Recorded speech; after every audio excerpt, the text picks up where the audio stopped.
There's death, there's destruction. Global news impacts us. We have to change the way we live. This is why we need independent media. Cheers and salutations. Welcome to the second half of Hard Lens Media. We appreciate all of you joining us. As always, I'm more than happy to give a platform to activists and organizers who are speaking truth to power. And joining us, she was also recently on Sabrina's show.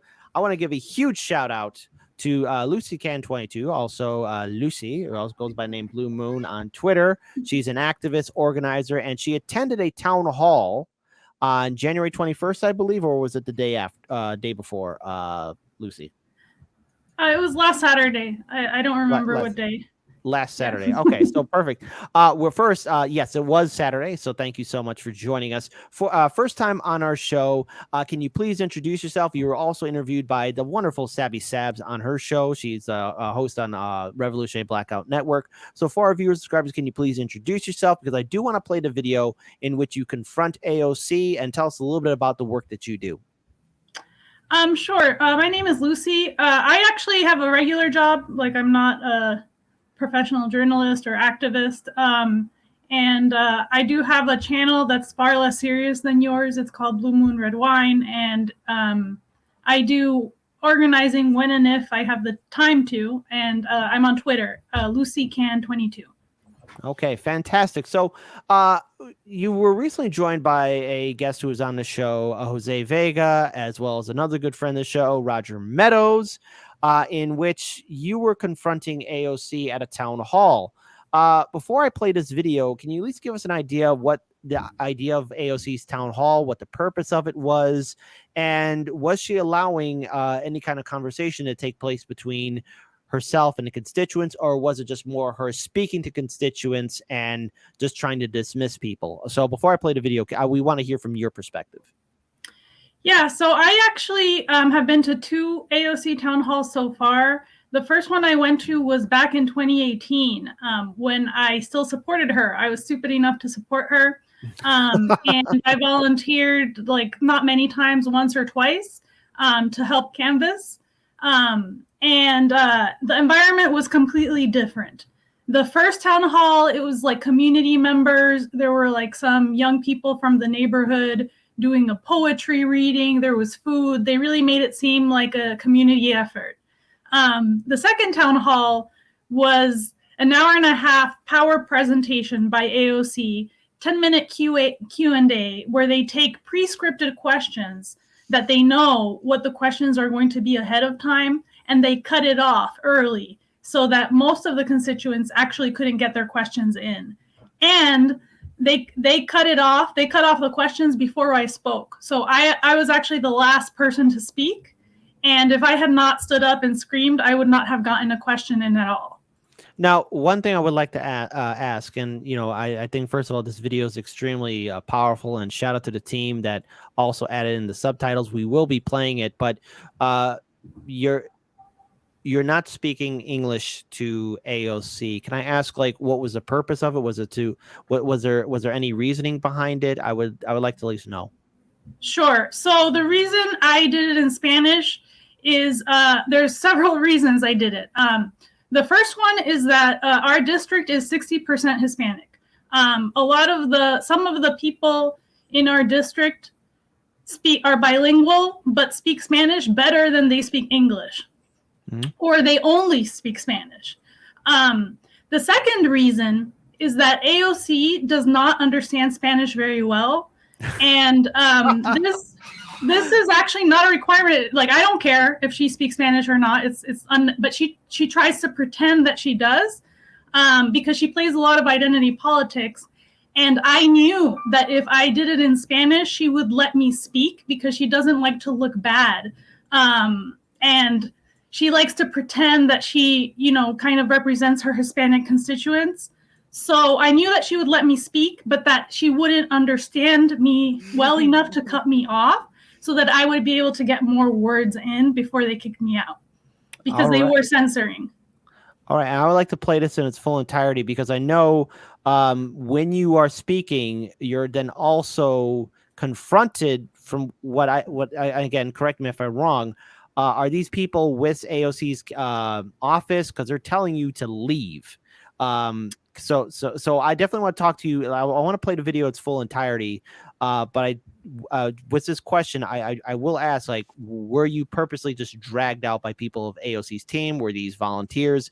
So we'll wait for your answer after the video, because again, this is very powerful, and I'm always for seeing people confront their lawmakers, because let's face it, politicians have gold-plated healthcare, they have six-figure salaries, and they have other wonderful social benefits, and no one's really holding them accountable for the fact that they are abandoning us and funding the military-industrial complex, the prison-industrial complex, etc. So let's play this video in its full entirety. Años que no hacen una ley de amnistía. ¿Una qué? Una ley de amnistía, una ley de migración, hace 40 años. No, necesito hablar, necesito escucharme. Yo vine para hacer una pregunta. Señora, yo vine para hacer una pregunta. Hace 40 años que no hay una ley de amnistía en este país, ¿ok? Todavía no hay una ley de amnistía en este país. Y el Partido Demócrata mandó $100 billones a nazis en Ucrania, que esta señora votó para eso. En este país necesitamos un tercer partido, al estilo de AMLO en México y Petro en Colombia y Boric en Chile. El Partido Demócrata no está haciendo nada por nosotros. Nosotros nos estamos registrando independiente, porque el Partido Demócrata no hace nada por nosotros. No, señora, no. Necesitamos registrarnos independientes. Yo voy a estar afuera. Yo voy a estar afuera registrando a la gente independiente. No, why does she gotta leave? No, necesito hacer una She's pregunta. addressing her government for redress of grievance. No. She's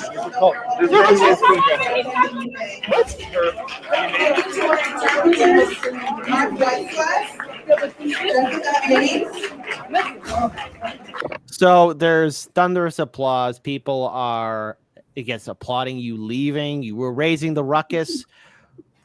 Why were you dragged out? Number one, why were they telling you have to leave? Who was doing that? Were they with AOC? I mean, that's one of my questions I got to ask, because you are addressing your representative, as we all should. We all should speak to our representatives. What exactly happened? I want to give the floor to you, so I'm going to give you the entire screen. Please share with the viewers the aftermath of what happened when the camera stopped rolling. Sure. So basically what happened was that there's a lot of feds and security in the town hall. A lot of the questions that they take are pre-scripted questions. They tell you that you are supposed to write your question down on a piece of paper, and that they'll take all of the questions. But I saw how a lot of the people that wrote down questions, they didn't take their questions. Roger Meadows, actually, he came with me, he wrote a question, and they didn't even take his question. So I stood up at the end, and they didn't want me to ask a question at all. She only allowed me to ask my question because I said it in Spanish, and she likes to pretend that she speaks Spanish. So that's how I got my question in. And basically what our strategy is to get more people to go to these town halls, to heckle these politicians, to raise an issue that's important for their area, and to register people outside independent, so that the Democratic Party can really understand that if they don't start doing something for people, that we're going to leave them. And it's the same for the Republican Party. Like, I really feel like this form of protest, it's very effective for a few reasons. One, you only really need two people to do it. One person to ask a question and one person to take a video. And you can almost see in real time the amount of censorship there is. They do not want you to ask questions. It's as simple as that.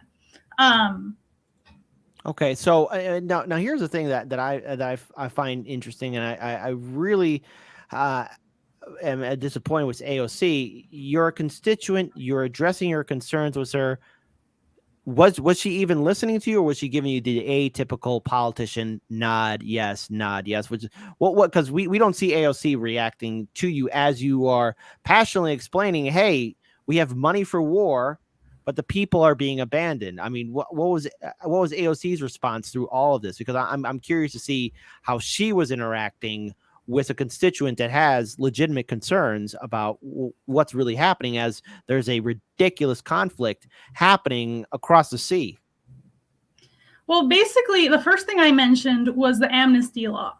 The amnesty law that I'm referring to is the immigration amnesty law that was passed by Reagan in 1986, which is the only comprehensive immigration amnesty law that we've had in this country.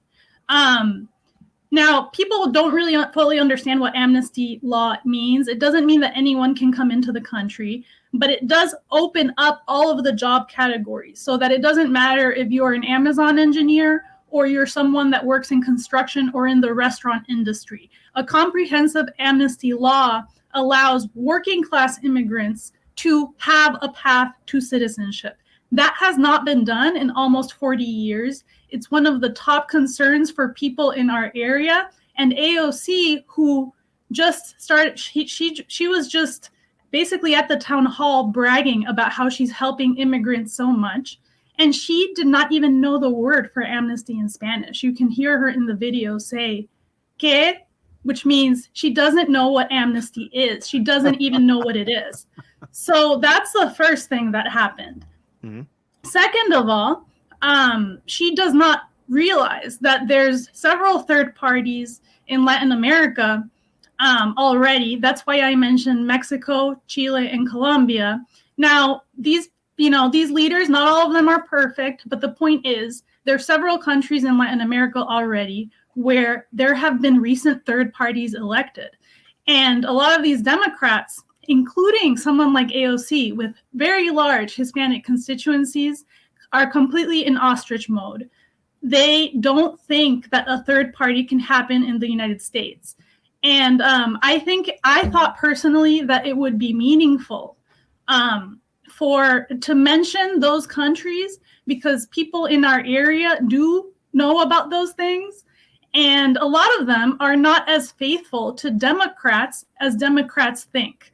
And they're actually more faithful to some of these other third-party movements in Latin America. So that's why I mentioned those.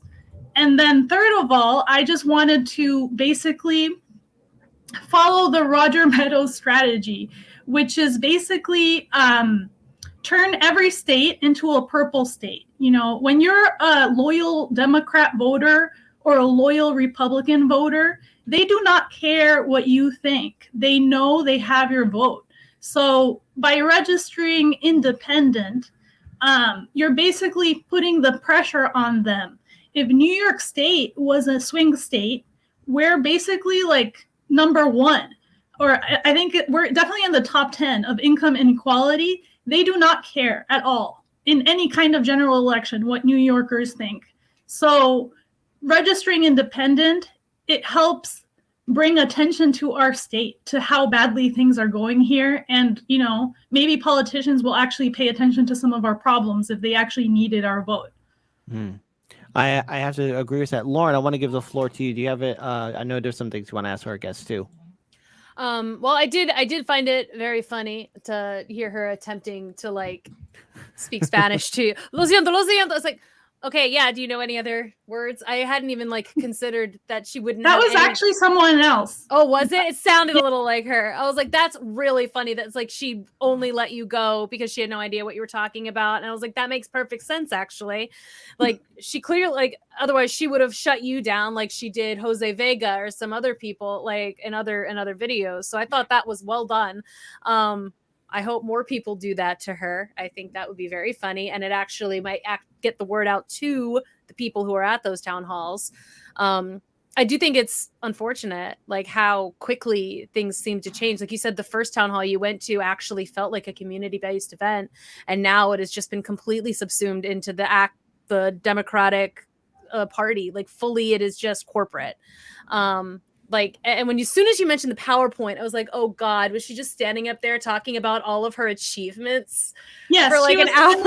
Like, Oh The no! most ridiculous God. achievements. You would not believe. It was Wait! No! I got to stop you right there. You're gonna start from the beginning. What achievements was she talking about? Educate me about what achievements AOC has done, because I haven't seen any, unless it's all platitudes. This I gotta hear. So basically, what she claimed to achieve is that she brought 19 million to the Bronx and Queens. By the way, this is a district with 650,000 people. So, okay. And one of the highest real estate prices in the country. All of the $19 million, they get funneled to nonprofits, basically in exchange for keeping people in the Democratic Party, because they need ground troops, right, to like get people to vote Democrat. And some of them, they'll help people on very minor things, like they had like foreclosure advisory services. Okay, people don't need foreclosure advisory services. They need homes. People don't need help filling out immigration forms when there is no actual path to citizenship to apply for. People don't need, a credit to convert your stove to an electric stove when they need homes or they need to not get evicted. So, a lot of these were like, means tested, like small things that they give you help with. And a lot of the questions too from the audience, the pre-scripted ones, they might be important on an individual basis, but it was stuff like, AOC, like, when is my social security check coming in? Like, these were really like what? Like, no.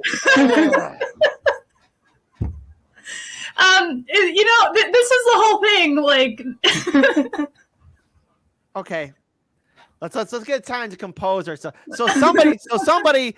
Okay, you have a chance to speak to your House representative. I'm not expecting a lot of big brain questions to come along there, right? But I mean, God.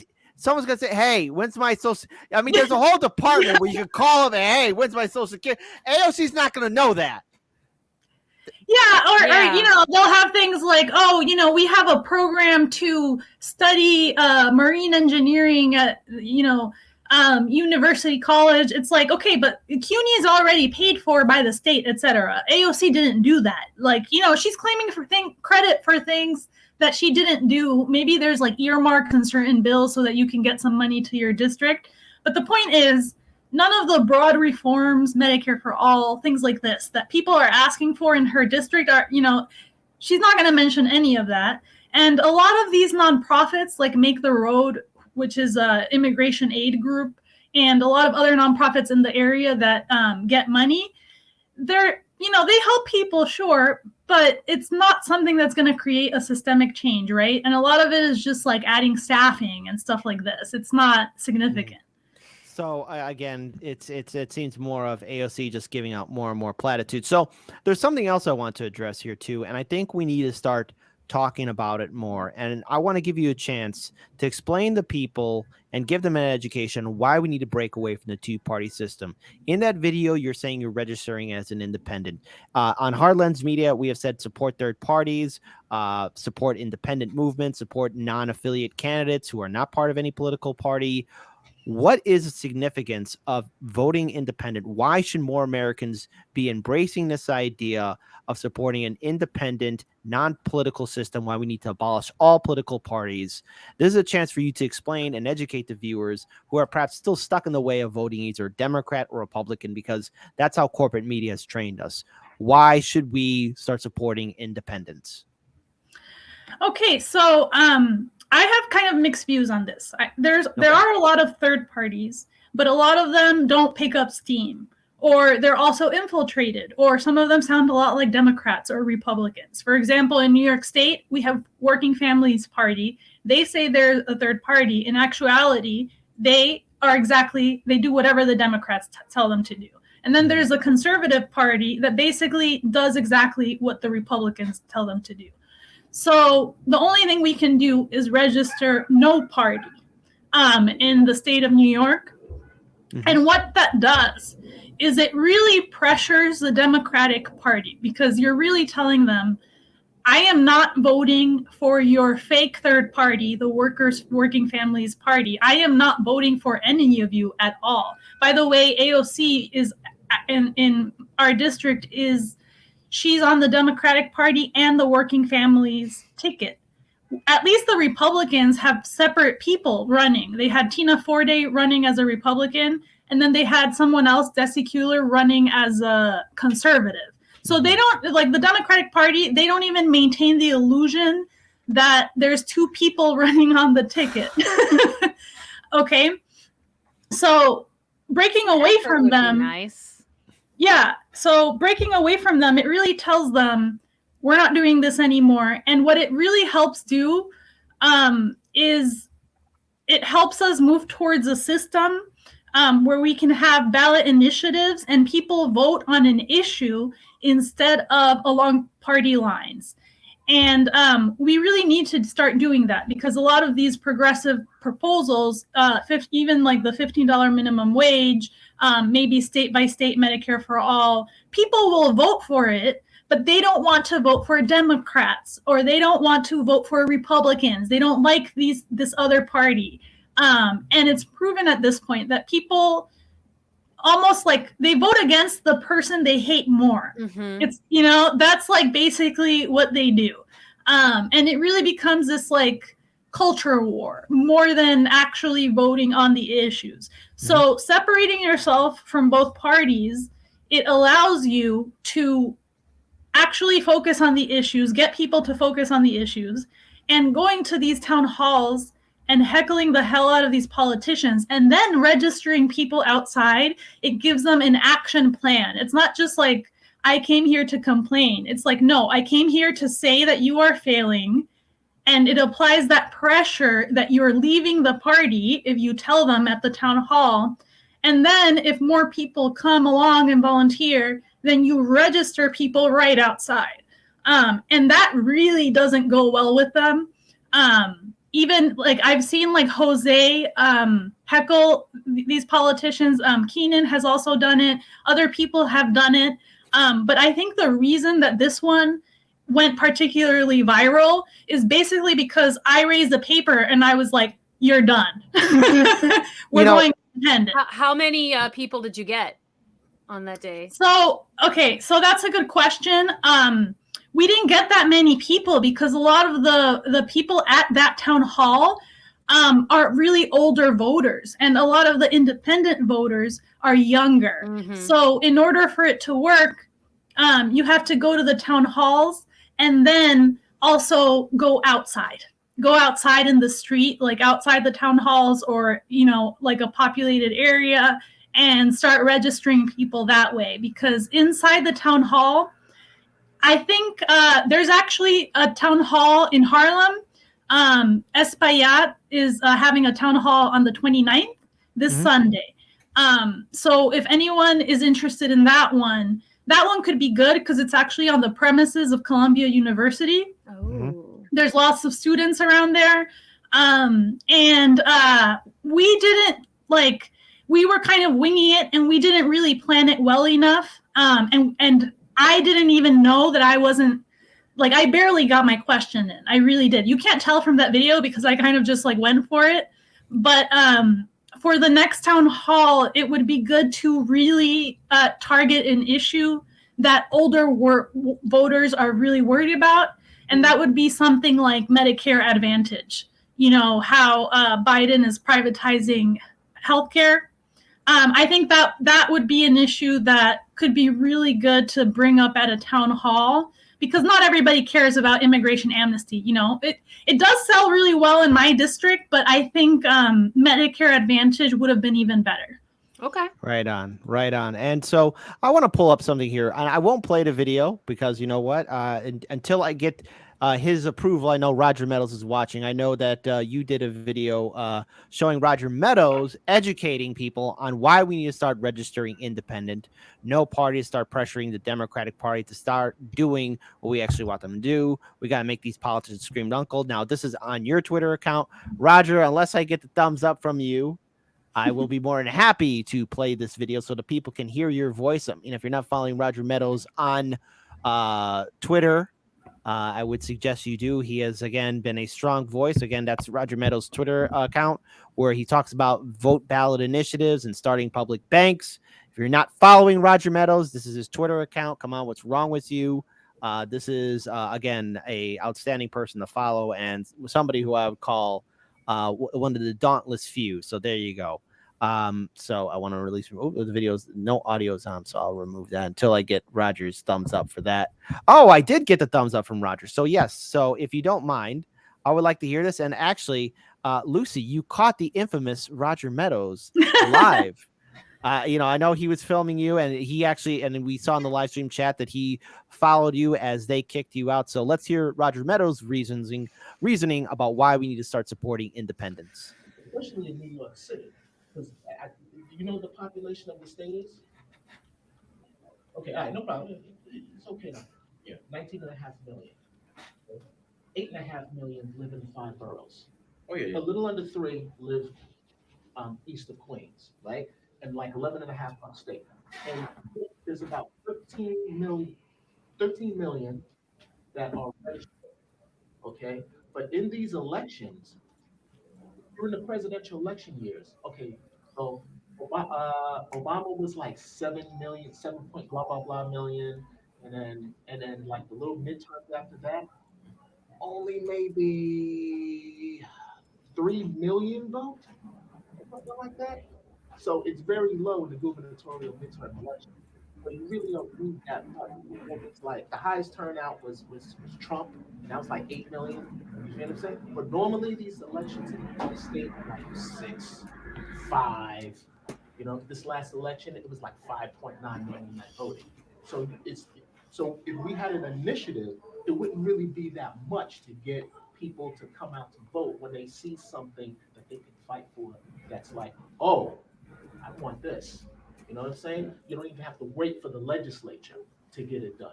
You can be, oh, we could do this shit ourselves. Yeah, that's true. You feel what I'm saying?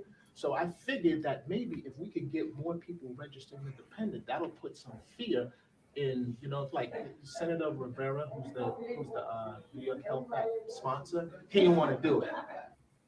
Exactly. So shout out to Roger Meadows. I mean, come on, if you're not following him, you should. So I think now as we talk about registering as independents and we start building the fight for third parties or independent parties, non-political affiliate parties, overall in the state of New York, what are some of the, obstacles that you guys have to face? Because it's quite clear the Democrats and Republicans are running the show, not only at the federal level, but at the state level too. Yeah, so one of the obstacles that we face is that we are not a ballot initiative state.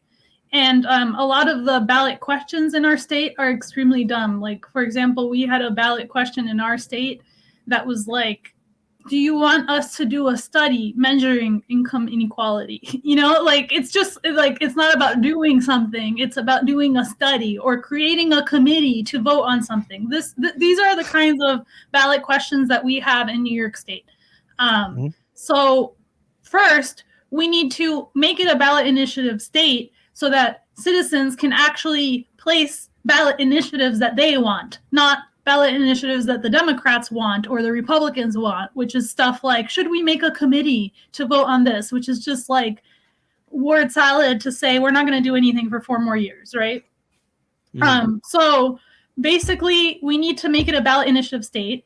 And in order to pressure them to do that, we have to, as we're telling them that we're unregistering and we're registering independent, we have to tell them that one of our conditions is making New York State a ballot initiative state.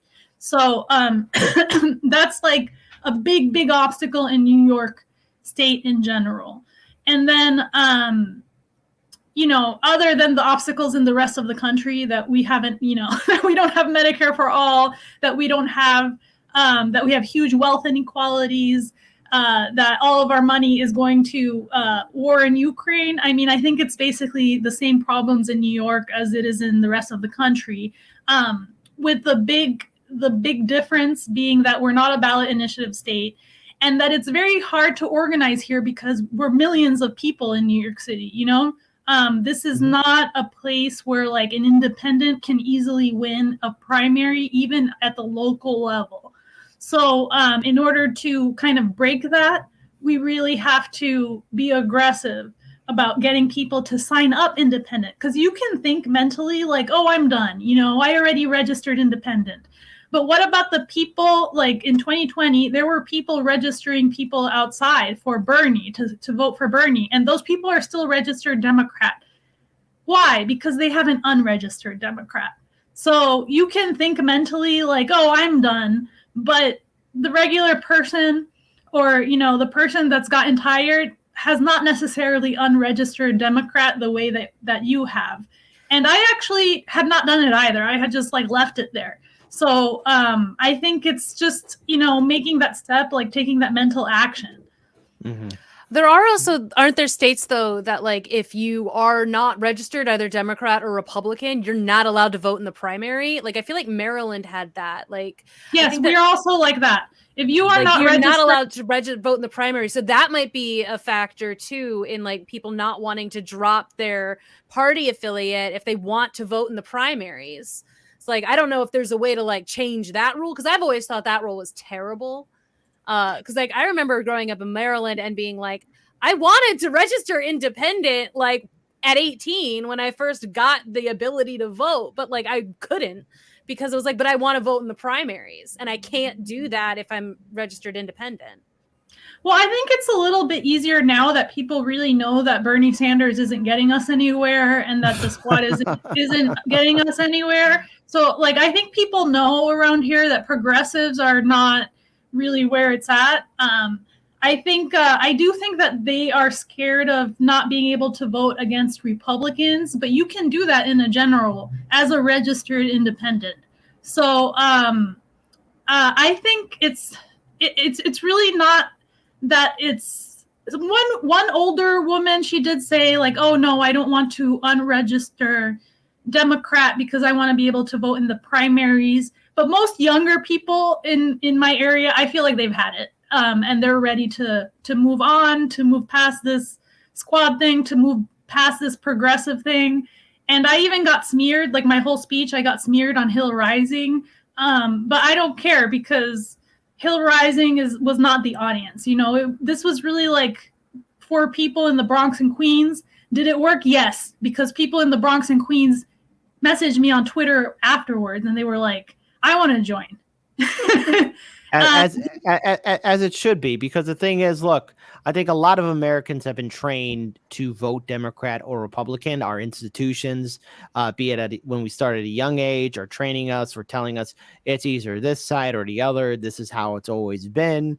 And I think as more and more Americans start waking up to the fact, I do embrace the fact that we have to look at independence and walking away from the two-party system. So what do you want to say to those that are perhaps maybe afraid to do that bold step, crossing the Rubicon, as we like to call it, of not voting Democrat or Republican? Because there's many people who who think that they're independent, but still, at the end of the day, if they do choose to vote, will vote either Republican red or Democrat blue.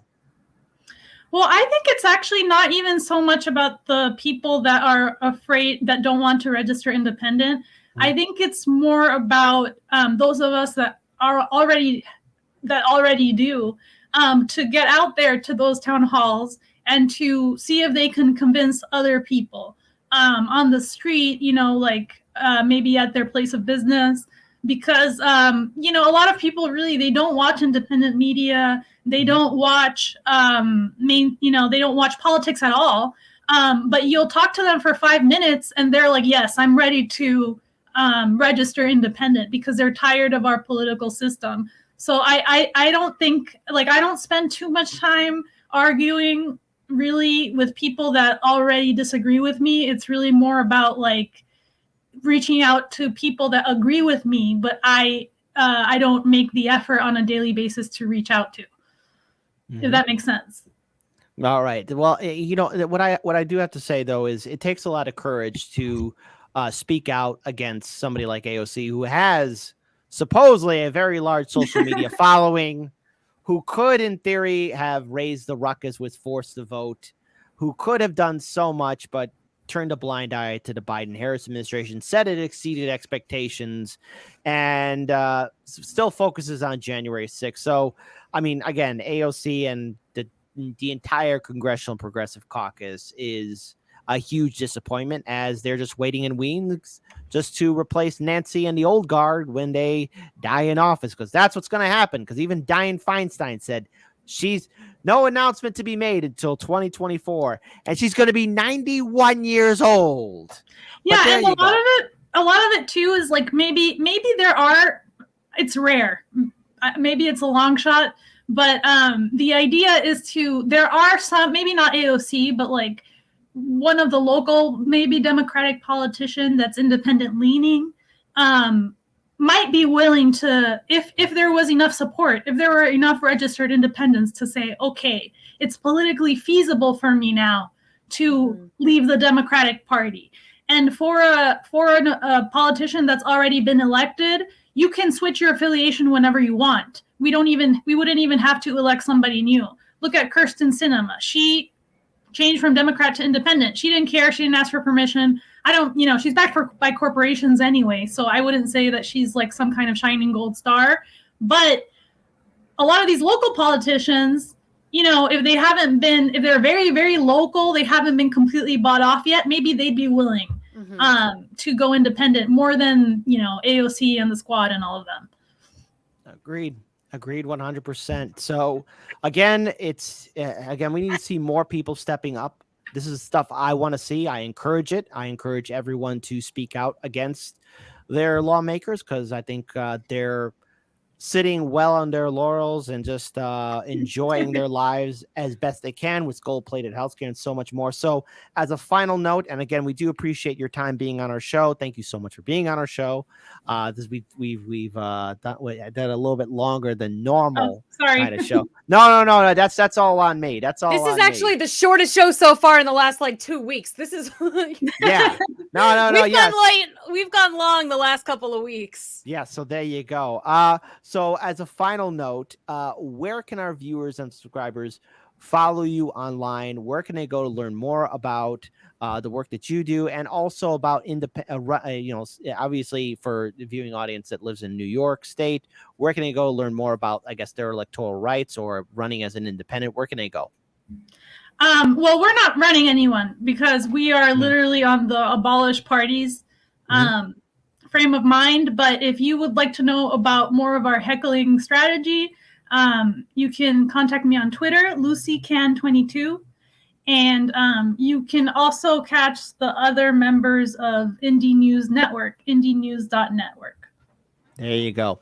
And by the way, we did get a Rockfin super chat from Roger Meadows, who wrote, Lori, as far as I can't vote in primaries, it doesn't matter. It's the indies who hold the keys to the kingdom. Oh, so he's talking to Lauren. Yeah, Lauren, as far as it can't vote in primaries, doesn't matter.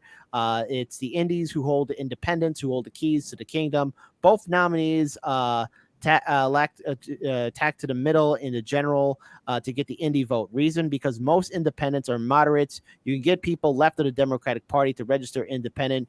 We outnumber overwhelmingly moderate independents, so the nominees have to tack left. Also, you provide an exit. There you go. Shout out to Roger Meadows. First time ever on the Hardlands Media Show. But also shout out to, again, you, Lucy. We appreciate brave individuals like yourself who don't hold anything back, who speak truth to power. And I think the entire audience is very happy to see you. And I know you were recently on Sabrina's show. And I think, and again, hey, you made it on Rising. They smeared me, but okay. Well, but you were there. You were there. Someone said there's no such thing as bad publicity, right? So, it got your name out there, it got your message out there. A lot of people watch Rising, and who knows? Some people probably agreed with it. Yes, exactly. Yeah.